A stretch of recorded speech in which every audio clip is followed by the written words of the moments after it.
এক ইহুদি কিশোর বিষ্ণু ইসলামের খেদমত করতে, ইহুদি ছেলে। তো অনেকদিন হয় ইহুদি ছেলেটা আসে না, খোঁজ নিয়ে জানলেন ছেলেটা অসুস্থ।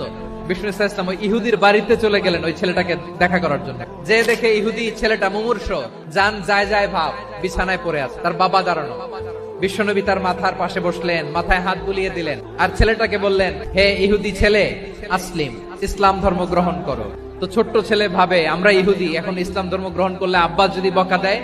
ইহুদি ছেলেটা তার বাবার দিকে যখন তাকালো, ওর বাবা বলে, আতি আবুল কাসিম, আবুল কাসিম যা বলে তাই করো। ছেলে আবার পড়তে আরম্ভ করলো, আশহাদু আল্লাহ ইলাহা ইল্লাল্লাহ ওয়া আশহাদু আন্না মুহাম্মাদার রাসূলুল্লাহ। এবার রাসূল সাল্লাল্লাহু আলাইহি ওয়াসাল্লাম বের হয়ে আসলেন ঘর থেকে, আর বললেন, আলহামদুলিল্লাহিল্লাযী আনকাযাহু মিনান নার। প্রশংসা সে আল্লাহর, যে আল্লাহ জাহান্নামে চলে যাচ্ছিল প্রায়, এমন একটা লোককে মুহূর্তের মধ্যে কালেমায়ে শাহাদাতের বদৌলতে জান্নাতি বানায় দিলেন। আওয়াজ করে পড়েন সুবহানাল্লাহ।